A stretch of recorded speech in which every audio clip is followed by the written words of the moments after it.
Hey guys, today I just wanted to demo how you can go about scraping Woolworths Supermarket Data. If you don't know, Woolworths is a major supermarket, one of two major supermarkets here in Australia. We were working on a project with a client who was looking to essentially get the pricing data out of Woolworths. They wanted to track the prices of certain Woolworths products on a daily basis. And we built a script that essentially ran every day and then spat out all the prices of every single product on Woolworths into a very easy spreadsheet that you'll see a bit later. But I just wanted to show you how we went about scraping the Woolworths website for all the prices in the products. So the first thing we did was essentially use one of the category API endpoints. Sorry, let me just get my screen cursor up here so you can see my cursor. So we use this category API that's available on their website. It's not an authorized API, but we kind of hacked it together. And what this will give you, as you can see here, is all the different products within a certain category. So Woolworths has all these different categories. We're currently in fruit and veg, as you can see. And then once you sort of browse into fruit and veg, it'll call this category API and return all the relevant items in fruit and veg, for example. And then we built a script that essentially paginates through those pages to draw in all the information. And that's this script here you can see. If you're interested in these scripts, I'll upload them to my GitHub and also on my page, Automation with Wilt. But yeah, long story short, the script essentially takes every single listing and all the available data in the listing on the category page, and you can see that here. We've got the price information, we've got the name obviously, and a whole bunch of different fields that we'll draw in. But the most important field that we need is actually the stock code. Essentially after this script runs, this Woolworths underscore scraper.py, after this runs, we essentially get this output here. So we get the ID. Sorry, I've misspoken. We get this output here, Woolworths underscore products. So you can see here the category, the name, the display, stock code, which is important. So that's the identifier for different Woolworths products. You've got price, and so on and so forth. And also another thing is importantly the product URL. So essentially, for example, in this case, we're looking at, I don't know if you guys can see, but Woolworths broccolini brunch, and we'll get the respective URL. And we'll use that later on when we're scraping to identify each page. So yeah, once we've got this spreadsheet, the most important thing that we need from this is basically all the URLs of the Woolworths products. You can see here, Woolworths, they put a lot of different things in their catalog. So they got about 103,000. Not all of them were relevant to our client, so we did some data cleaning. Yeah, long story short, you get all the URLs of all the products available in Woolworths. Then the next thing we ran is our Woolworths product info scraper. So what this does is, and I'll just change my screen a little bit, guys. What this does is go into the actual individual product page and scrape the relevant data. And it does that for all the individual URLs we've identified in the Woolworths catalog.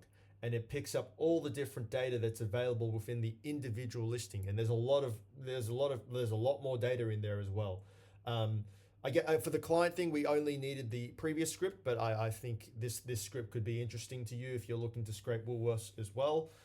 In particular, I would say the kind of interesting things you can get out of the Woolworths API is essentially the Woolworths individual product API is a whole bunch of stuff related to the size of the product, country of origin, but there's also a whole bunch of different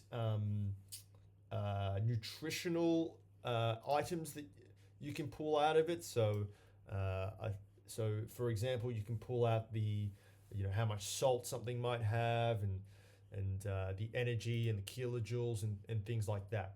But long story short, what this script does is essentially for every single item, or 103,000 of those individual Woolworths products, we essentially go in and we essentially call this API endpoint within Woolworths, and then we essentially pick out all the data that the Woolworths API gives us back in return, and then that returns us to, and the end, once that script finishes running, we get this spreadsheet here. And I appreciate it's maybe perhaps a little bit difficult if you're not watching this video in full screen, but I'll just run through quickly what we get. So we get the ID, that's where we got that before. Obviously the name of the product, you can see there.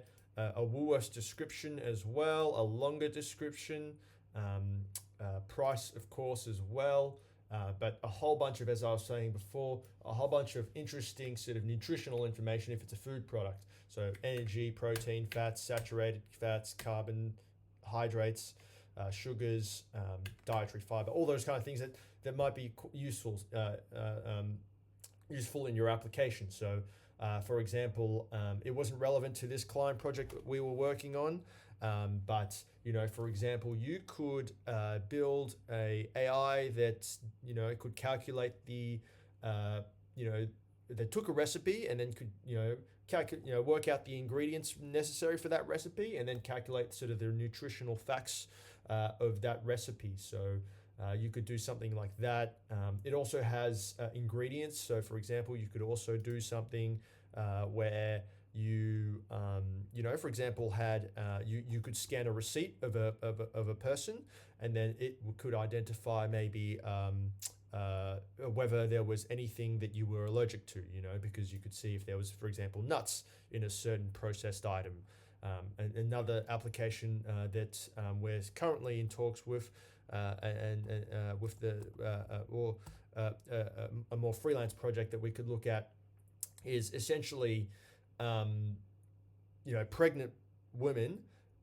There's certain items that they don't want to eat, and certain sort of processed sort of things that could be harmful to their pregnancy. And as you can see here, we get the full list of those. So for example, I'm just making this up, but if raising agent 920 was something that pregnant women want to avoid, we could develop an application that automatically scanned either a product or a receipt and identified that this was present within someone's shopping basket. So a whole bunch of different applications that you can build once you get this data. But yeah, long story short, essentially just these two scripts that I've built out that they take approximately about an hour to run. You can run them quicker if you develop them using a different sort of software application called JavaScript. I did them in Python because the client that we were working with only wanted the end sort of spreadsheets, and they weren't sort of super time sensitive as to how long the script took to run. But yeah, long story short, I'll be publishing this either on my GitHub or on my website, automationwithwilt.com. And yeah, thanks for watching. If you have any comments or questions, please pop them in the comment section below, and I'm pretty responsive on that. But yeah, thanks for watching, and please follow, like, and subscribe for more stuff we're doing out here at Wilt Software. Hey guys, thanks for watching, and I hope you found this video helpful. If you're looking to build custom software, my agency, Wilt Software, can help. We specialize in developing high quality solutions in 30 days or less at a fraction of the traditional cost. And we achieve this by leveraging cutting edge AI development frameworks.